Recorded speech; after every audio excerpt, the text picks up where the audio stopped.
Tobin. I am the Director of Franchise Relations here at Hospitality International. I joined the company just a couple months ago, so I'd like to welcome the people on the webinar today. Just a quick announcement. We are going to be doing regular webinars. We've sent out some emails to each and every one of you. It's going to be held every third Thursday of every month. Webinars will take place at 2 o'clock Eastern Standard Time. So as we all know, this month we have the human trafficking, which is today. On August 23rd, we have a new partnership with Yelp, and we are going to have the fine folks at Yelp joining us to talk about their online services, how to improve your listings on their website, and talk about some of the tools that they offer. September the 20th is to be announced. We're still working on finalizing that one. October 18th, we're going to have a call with Sabre Hospitality Solutions, and they're going to talk about the Synexus reservation system. On November the 15th, we're going to have the fine folks over at AAA joining us to talk about the things that they do and how to be a member hotel. And then the final one for this year is December 20th, and that one is to be announced also. So I want to go ahead and get started on today's speaker. Pasha Ripley is the Executive Director of Red Light Resources International, also known as RLRI, and a human rights activist. Pasha is a survivor of both sex and labor trafficking, former escorts, service operator, and whistleblower / state witness against CU during the CU football rape scandal. She has utilized her unique life experiences and point of view to address thousands at state capitals, participated with professional panels, been keynote speaker at conventions, sharing her story at other nonprofit fundraisers, and often opens honest conversation within town halls and community groups. Pasha has also made several television appearances, including ESPN, Inside Edition, 2020, and local news programs, continuing to be a staunch advocate for exploited peoples. On a personal note, I've known Pasha for several years and worked very close with her. She's a well-respected hotelier also. And with that, I'm going to go ahead and hand this over to Pasha Ripley. And thanks for joining us today. And it's all you now. Okay, well, thanks for having me. Thanks, Pasha. Yeah, Gary, we met actually at a hotel convention, and I was standing there and he was standing there. I was like, he looks like a nice guy. And it's a good thing I'm a good judge of character, because if you don't know Gary yet, because he's just joined you, please do. He's wonderful. Let's see here into the matters. I do not have up the chat. So if there's any questions, like Gary said, just let him know, and we'll touch base on them during the presentation. And then, of course, afterward, any questions that you have, please feel free to ask me. I'm very candid and honest, and sometimes a little too much. Anyway, so I'm Pasha Ripley. I'm the Executive Director of RLRI, human trafficking survivor, and we're going to go right into the definition of human trafficking. Oof, goodness, that's odd, but that's okay. The recruitment, harboring, and transportation, provision, or obtaining of a person for labor or services through the use of force, fraud, coercion for the purpose of subjection to involuntary servitude, blah, blah, blah, blah, blah. So not blah, blah, blah, but let's see here. This is the one that most hoteliers seem to be focused on, which is the sex trafficking aspect more than labor trafficking. Sex trafficking, in which a commercial sex act is induced by force, fraud, coercion, and also having someone underage, even if they are quote unquote consenting, they are still, if they're under 18 under federal law, that is considered sex trafficking. Why is human trafficking education important? Well, you guys, you're a good person and you don't want to see people getting hurt, obviously. Goodness, I don't know why it's stalling like that. The laws in your state, and because you are a larger hotel group, each state is different, and sometimes even cities and counties have different types of legislation. The laws in your state may hold you or your hotel legally and possibly criminally liable. And part of that falls under the new Sesta Fosta law, and part of that, depending on your state, for instance, here in Colorado where I'm at, there's a specific law that says that if you are harboring a human trafficking victim, providing shelter to a human trafficking victim, and you're aware that they're being victimized, you can be held criminally liable. As far as I know, a hotel has only been prosecuted under this law once in the last 3 years it's been in effect. And almost all law enforcement will tell you it's almost impossible to get a hotel, quote unquote, caught in this situation, but you can be held liable in many, many states. So this is, like most things in life, things are a spectrum, okay? So on one side, you have human trafficking victims. They include minors, people like I just mentioned who are coerced or forced. When you think of that, you think of slavery, you think of modern slavery, you think of the things that are on the news and the media, and even in our entertainment. On the other end are consenting commercial and commercial laborers and sex workers. They're adults, they're fully aware of their situation. If given a choice to leave the industry, they would still choose to be in the industry. So those are the two ends of the spectrum that are kind of dramatic. And so in the middle, we have survival sex work and survival labor. So for instance, someone who's undocumented that works for less than minimum wage, and they consent to work for less than minimum wage, even though they may not want to, but they really don't have a choice or feel that they have a choice. The same in sex work. There's a spectrum where in someone may be a consenting adult, but given a choice, of course, they would leave commercial sex work and find a straight job. To them, the issue is just finding one that'll pay their bills and so on and so forth. There are a lot of what we call alternative facts because much of what is portrayed in the media and a lot of the statistics even that they use are not accurate. So these are taken from a website from an extremely well-known anti-human trafficking nonprofit that are inaccurate. So these statistics are fictitious and or taken from a study and kind of tilted a little bit. It's human trafficking is the point is human trafficking is probably not what a lot of people think it is.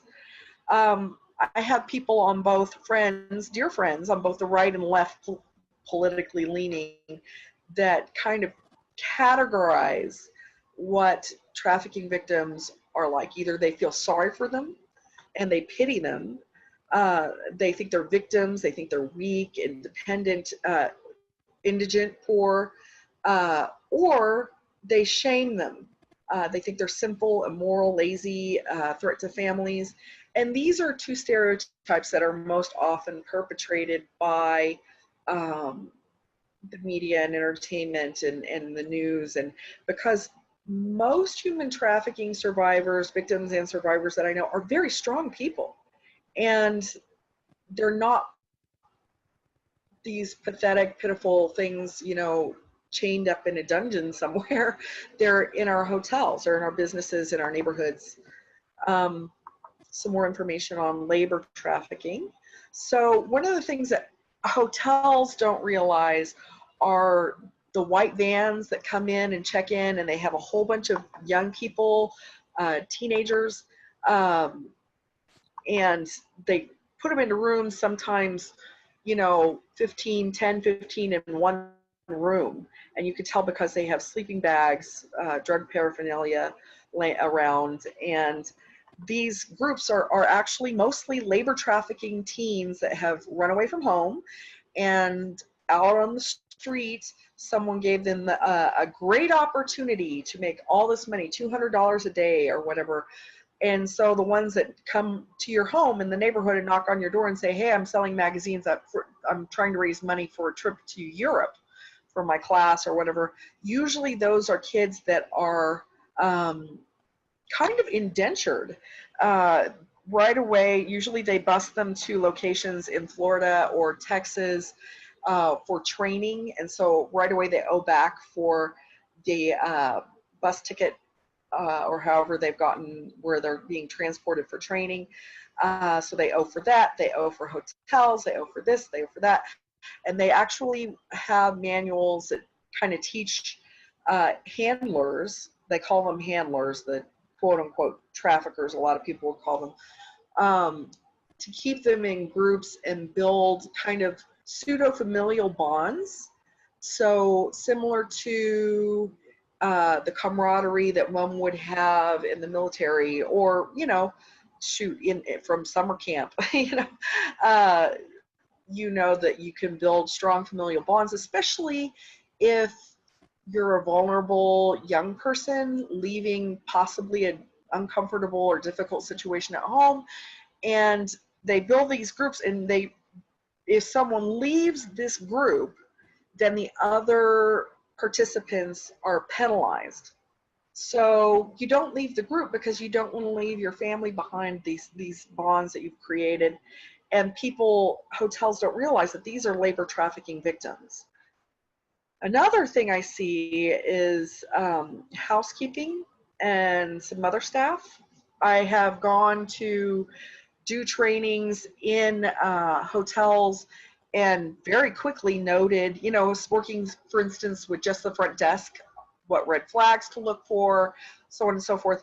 And we noticed that the housekeeping staff may actually be from an immigrant population, for instance, and they're staying in one room, several people, and for instance, their passports may be being quote unquote kept safe in the office.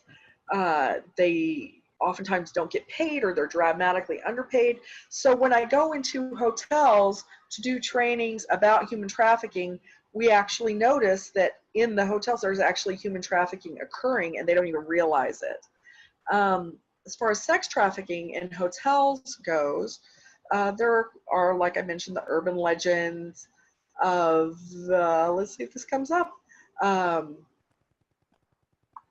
that not all victims are minors, not all victims are female, not all sex workers are victims at all, not all chains are visible. And we'll go through these. So part of what's happening here is there's a difference, that spectrum I talked about earlier, between minors or people who are being coerced or feel they have zero choice on one end, are human trafficking victims. But on the other end, there are people who are consenting adults and know what they're getting into, and even if it's something they don't necessarily want to do, they don't have the stereotypical pimp or handler, or, you know, as you know, you see in a lot of movies, most of them are independent actually, and most sex workers are not human trafficking victims. I know there are nonprofits out there that say that specifically every sex worker is a human trafficking victim. I tend to disagree, and that's from my own life experience. Like I said, I have been in a situation that was textbook trafficking situations, and I have been in some where I consented. It's cyclical. It's a cycle that goes through, and oftentimes people go from quote unquote consenting into non-consenting, around and around. So not all chains are visible. This is something very important, because people think that these people are being kept against their will, and they are to a certain degree. But for instance, going out, leaving the hotel, going to a convenience store, this isn't something that would automatically exempt them from being a human trafficking victim. Sometimes they're being coerced in other ways to participate, if that makes any sense. Okay. So some of the red flags, of course, are they pay only in cash. Some hotel chains don't have this. They have to have a credit card on file, and that's actually good policy if you're trying to curb human trafficking actually coming into the hotel, specifically sex trafficking, because they prefer not to have their ID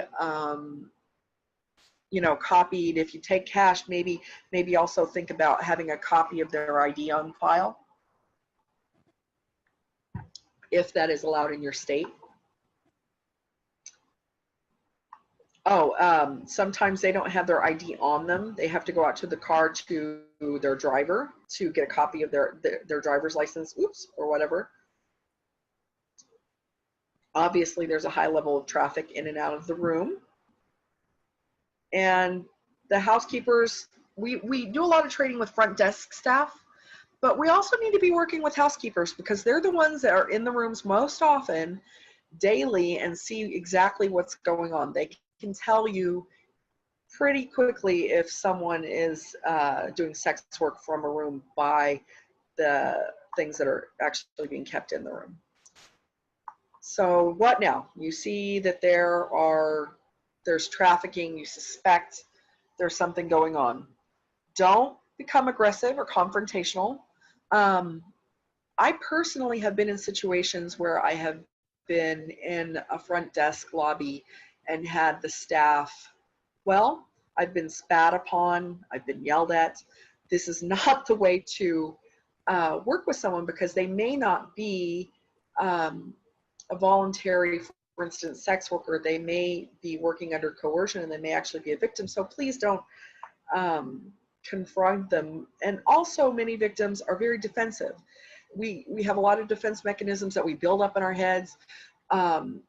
Even everyday relationships that we kind of fool ourselves to a certain degree because it makes it feel healthy and okay.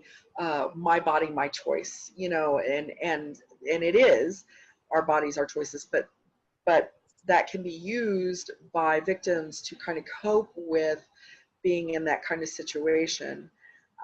Plus, it could be dangerous to the victim or to yourself. Obviously, I mean, if they do have a handler around, you could get into some trouble, or the victim, the person you're trying to talk to, may get in trouble. As far as law enforcement is concerned, don't call 911 right off the bat. Only call 911 if you see someone in immediate physical danger, because the victims oftentimes will be arrested instead of supported, instead of helped. And if no one is under immediate threat, the police may not like getting emergency calls. Some hotels get kind of reputations for calling 911, and the local law enforcement is frustrated and they have some trouble dealing with it. Also, become acquainted with victim advocates. They are counselors trained to work in conjunction with the police, but they are not themselves officers. So for instance, they're the ones, if there is an accident or say a car wreck, they're the counselors that come with the first responders, with the teddy bears and the blankets that are there to assist the victims in the situation. So if you see a situation where you feel that someone is actually a victim, don't go straight to law enforcement. Maybe call a victim advocate with the police department. Connect with other nonprofits that are more boots on the ground in your local area.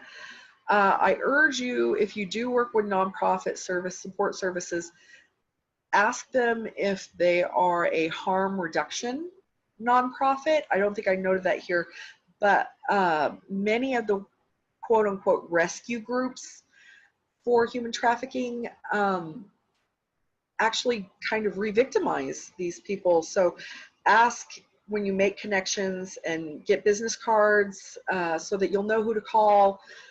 Make sure that they are a harm reduction nonprofit. And like I said, keep business cards on hand.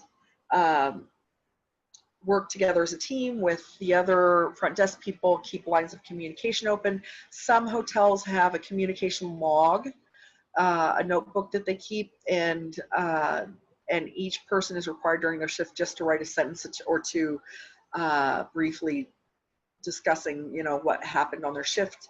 And that's where things like this can be noted. Hey, keep an eye out for room 222 because I'm concerned that the person there might not be safe. And that's where the business cards come in very handy, because you can slip the business card to someone without becoming aggressive or even assertive or confrontational and saying, hey, are you okay? I know you're being victimized, or I suspect you're being victimized. Instead, you can slide a business card across the counter to them and,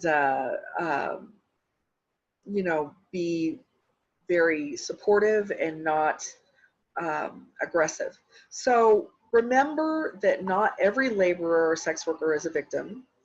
Not every laborer or sex worker is a villain. They're not out to ruin your business, your hotel. Victims shouldn't be patronized or made to feel less than. Not every victim is seeking rescue. So these two kind of go together.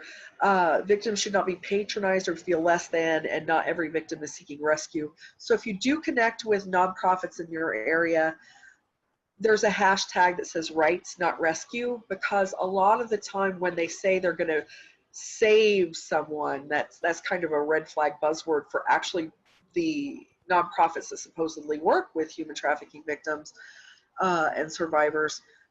When they say they're going to go in and save someone or rescue someone, automatically right off the bat, they are making the person that they're supposed to be supporting feel a little less than, because they are in a, they're being rescued.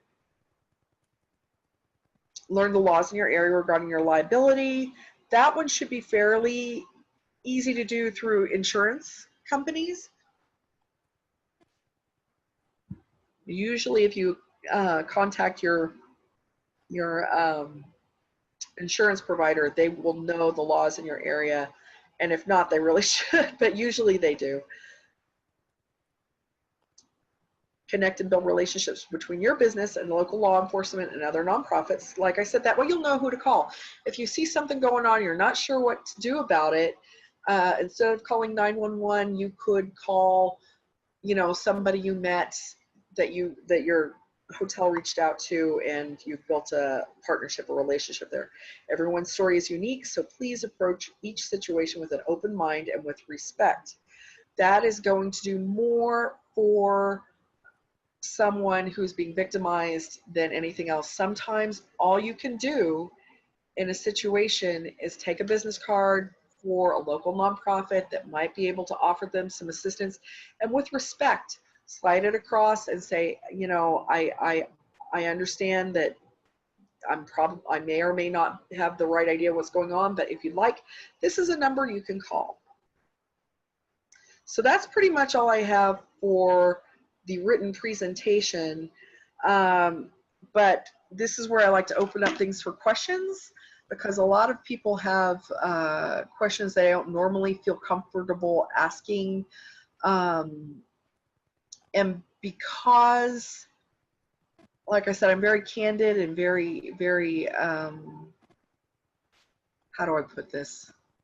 Non-censored about what I say and where I'm from and what I've done myself and gone through myself, that people can ask me things and I will have a point of view that they might not get from a church group or someone else coming in and doing a human trafficking seminar. So what questions, Gary, if any, are out there? Well, we are currently waiting to see if anybody has any questions. I will throw one out there myself, and I think I know what you're going to answer, but what would you say is the first thing somebody should do if they are thinking that there may be some human trafficking things going on at their hotel? What would be the first and most important thing to do? Okay, well, honestly, and this may not be the answer that you're expecting, but speak with your supervisor and general manager and come up with some sort of response together, instead of just acting on your own, because sometimes people will be able to notice things that you don't and either support or not what you think is going on. Uh, but that I think is the first thing, is go to your supervisor, go to other coworkers. Like I said, share information between housekeeping and front desk. A front desk person may have seen some red flags when this person was checking in, and a housekeeper may be able to confirm because they see paraphernalia in the room, that something is going on or not. And from there, you can decide together as a team with your supervisor how to move forward, if that makes sense. Yeah. Sure, absolutely. Um, Now, if we were to look at it from an ownership or management perspective, would you have a different response to that? What do you think the best Yeah. step would be? I think that honestly, the best step would be to contact a victim advocate. I strongly encourage, and this is some of what I do actually, is when I go in person and not over video or conferencing. When I'm in person, we usually have, when I travel and go to different hotels, we will have a little community, even a potluck, and invite local law enforcement, invite nonprofit organizations, so that you actually have one. You could put a face to a name. You can have that business card pinned underneath your front desk, so that if you see something going on, you, like I said, you won't call 911 and potentially have someone in trouble actually arrested. Instead, you might be able to reach out to a nonprofit or a victim advocate that might be able to offer them the support that they need, if they're ready to receive that support. Perfect. Thank you. Well, what I'm going to do, Pasha, is I'm going to go through and just unmute everybody to see if anybody has any questions, since I haven't gotten anything into the panel itself. So we're going I to do that will right I, I will say that the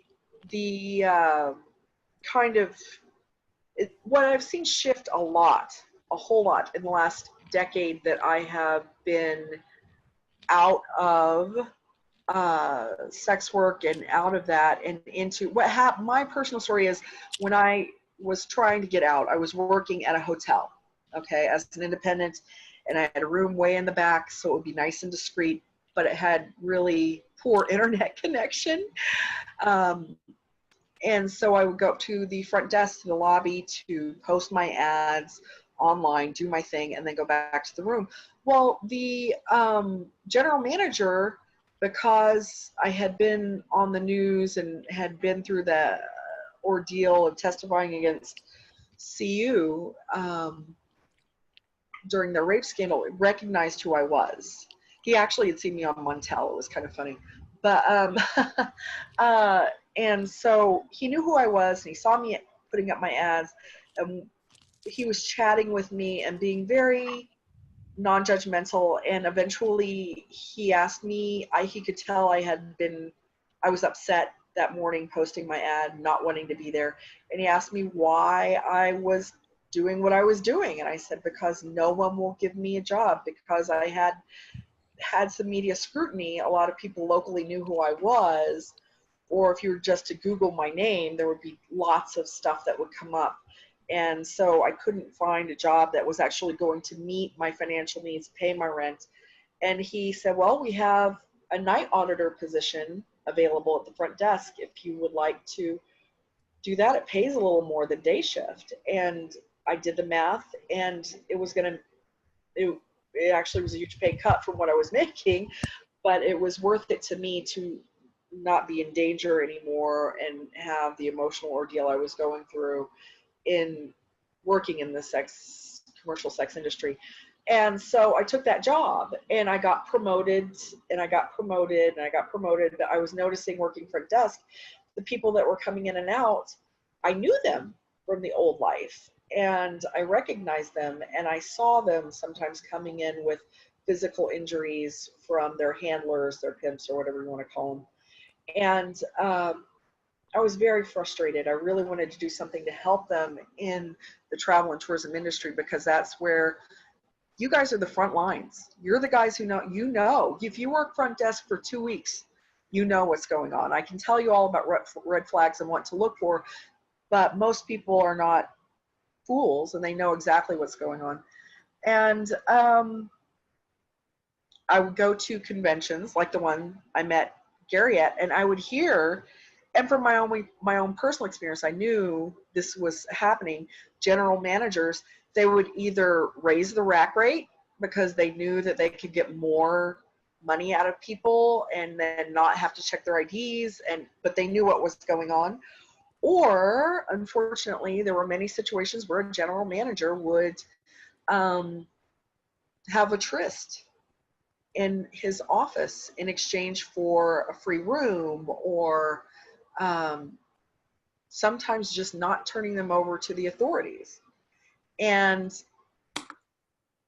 I was hearing people at these conventions, general managers actually bragging about it, about, how they handle those situations.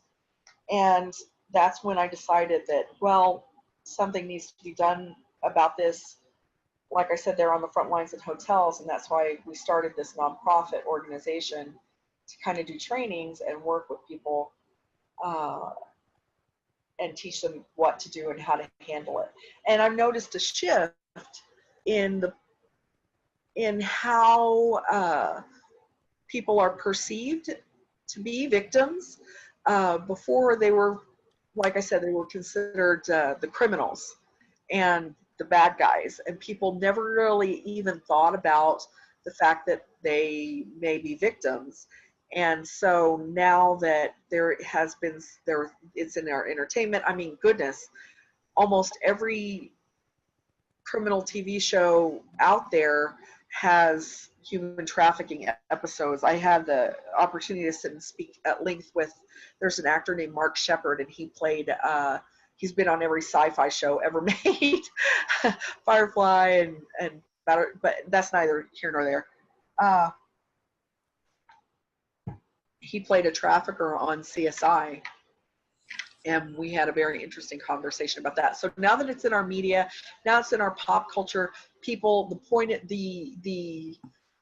perception has been shifted from thinking of these people as criminals to recognizing the fact that even if they don't have a handler, they're in a situation that they may not want to be in, but they feel like they have to be in, if that makes any sense at all.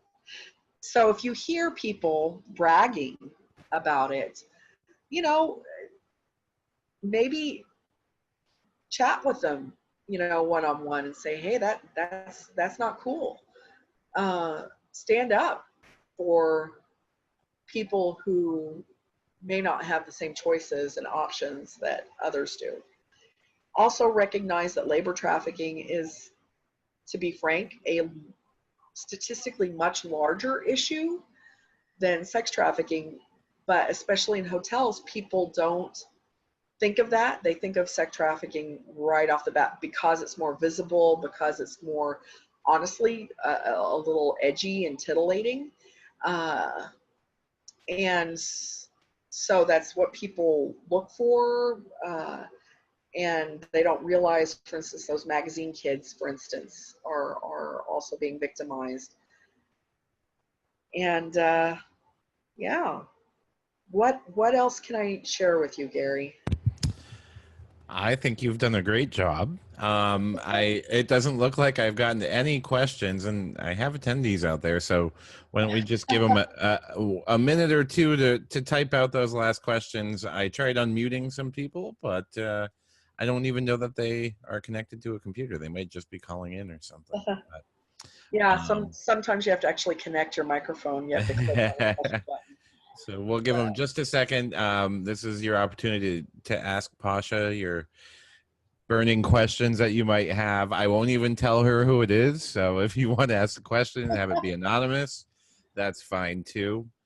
Also, yeah, feel free to email me at Gary can share that with you, but at rlri.org, if you mine is my personal email is pripley, PRIPLEY at rlri.org.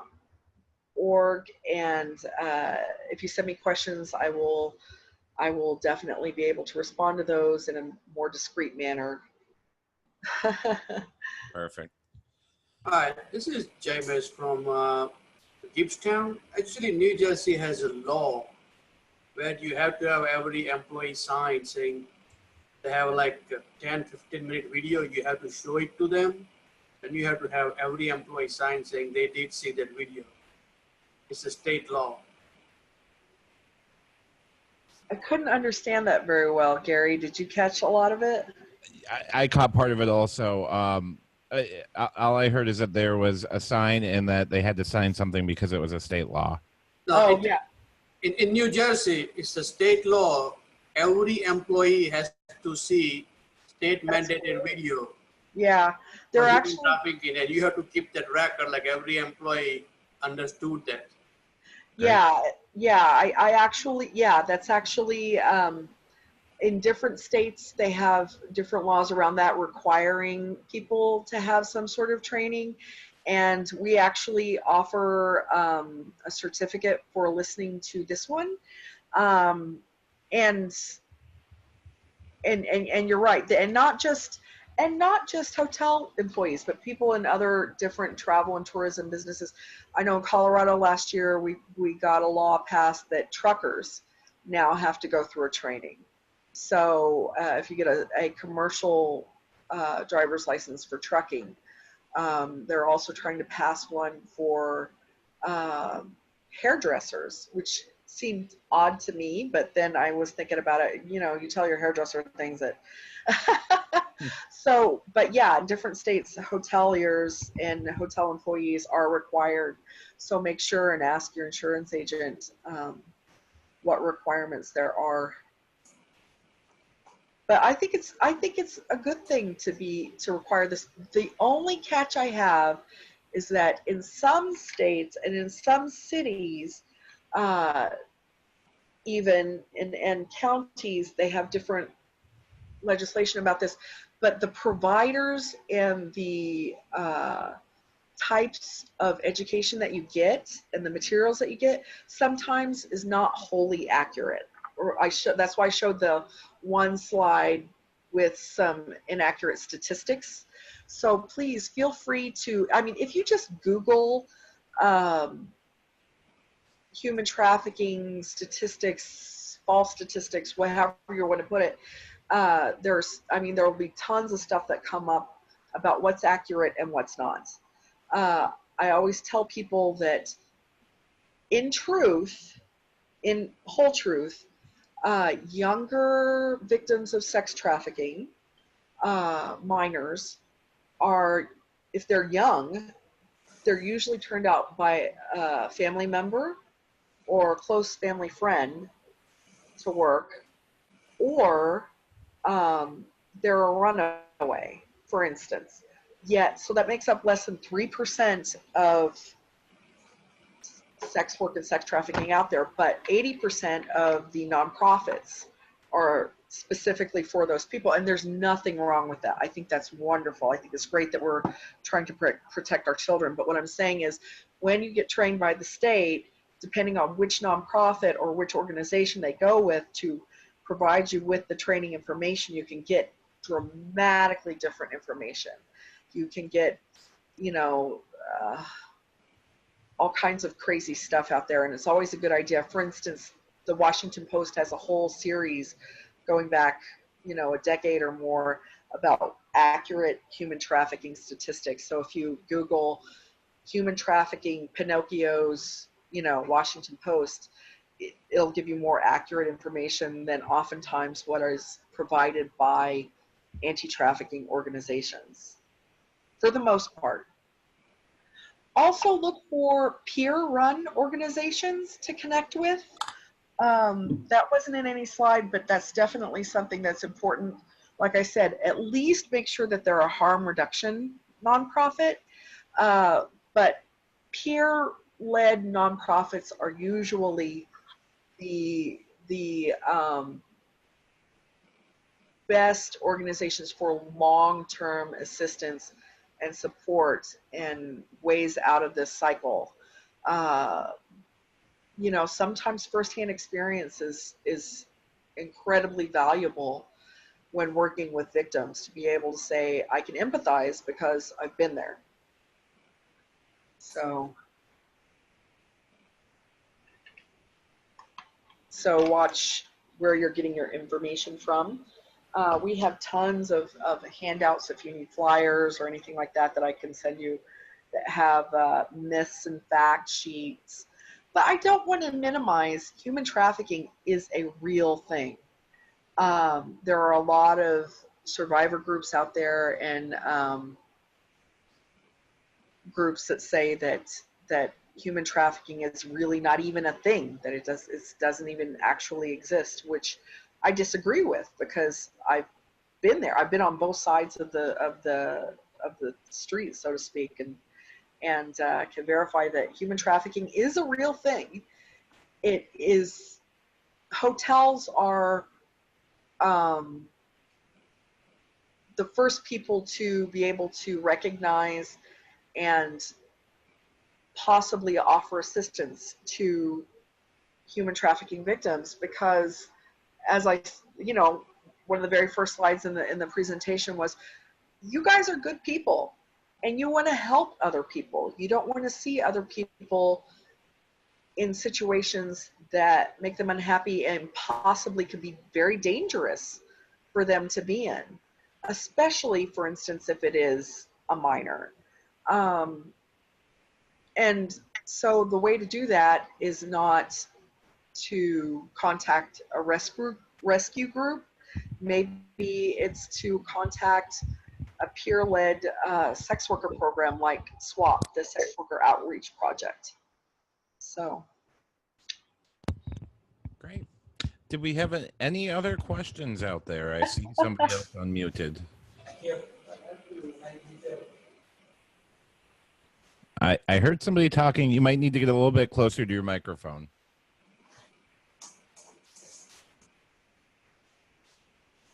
That might be a no then. I know sometimes, Gary, sometimes I come on a little strong and people are a little taken aback that I am very open and honest about my experiences as a survivor. And sometimes they're like, I don't know if I should ask her that, or if if that would be cool to ask her that.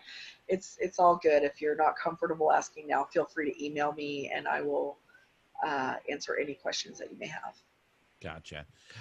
Actually, Bridget has just sent in a quick question. She wanted to know if you had a quick fact sheet that you could share with us and all of our franchisees. Yeah, I definitely can. But by fact sheet, I can certainly send things out to you guys that have statistics, and also has, it's surprising some of the statistics that have been quote unquote verified. The numbers are much lower than what is put out there by a lot of nonprofit groups. But yeah, we can go over statistics. I have sheets on statistics. I have sheets on myths and facts is usually the one that most hotels want. So I can send both of those over to Gary and he can shoot those out to you guys and you can print them out however you like.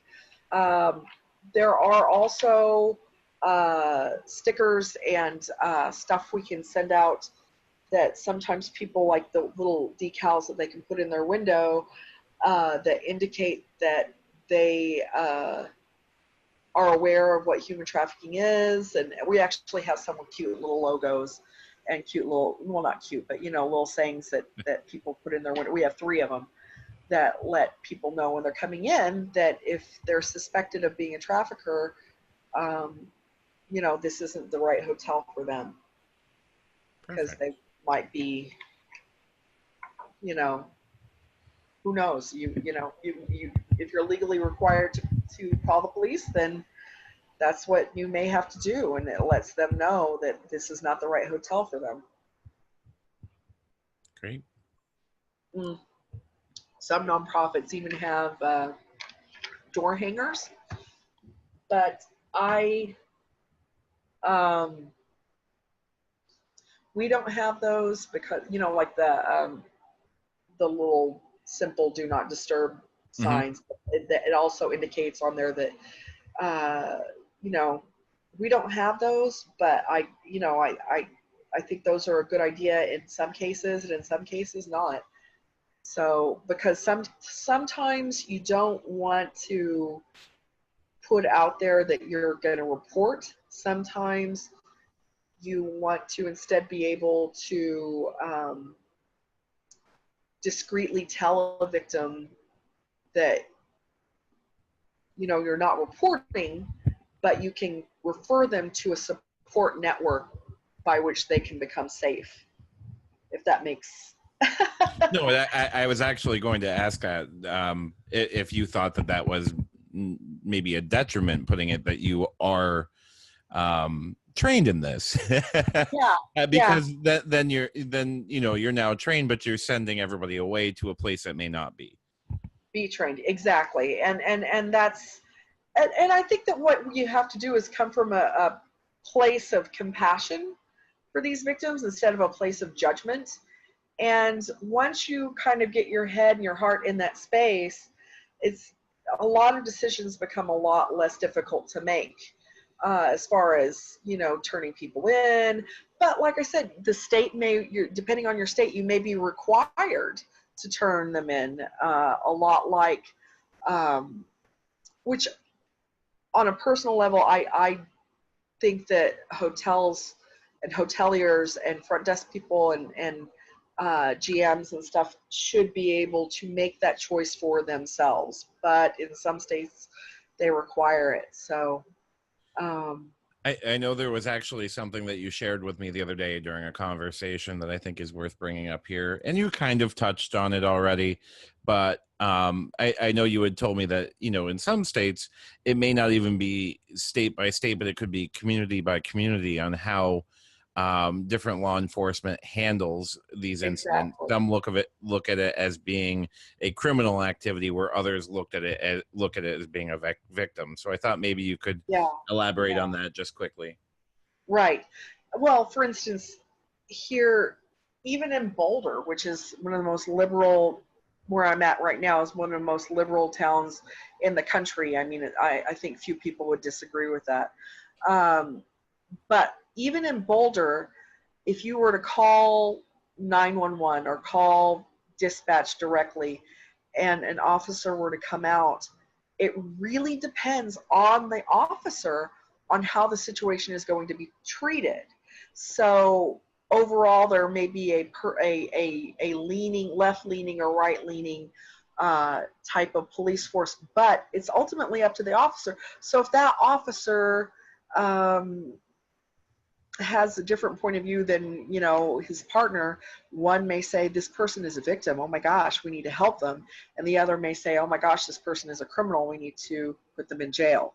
And it could be the same person, the same situation, but in different communities, how um, you know, these people are perceived is how they will be treated, if that makes any sense. Because like I said, if you were to contact a victim advocate, they're going to have a different point of view than a police officer that deals with uh, criminals all day long. You know, my father is a retired police officer, and he was chief of police in Wayne, Oklahoma. There was only 3 other officers, but doggone it, he was the chief. And he had a very different, and still has a very different point of view than uh, one of the vice detectives here in Boulder that I talk to all the time. And it's like night and day, the difference in how they would treat the same situation. Great. So, yeah. All right. Does that Well, help? it does. Thank you. Well, I don't have any other questions myself, Pasha, and I haven't had anything else come in. So we're going to do one last opportunity and then we'll wrap everything up. I should say. Actually, you guys have a chance, look at on a YouTube, a New Jersey DCA requirement for human trafficking. That video is very good. It explains you everything, what desk clerk can do, what maids can do. and what are the signs. It's a very good video. Just take a look. It's on YouTube too. Great. I will look at that after we get done the webinar. Thank you very much. All right. And then, I mean, you might be able to, I think you can share that video with the franchisee to see what they can do. That would be more help than actually just a seminar, because actually they can see actually what they can do and what are the hotel scenarios. Perfect. Great.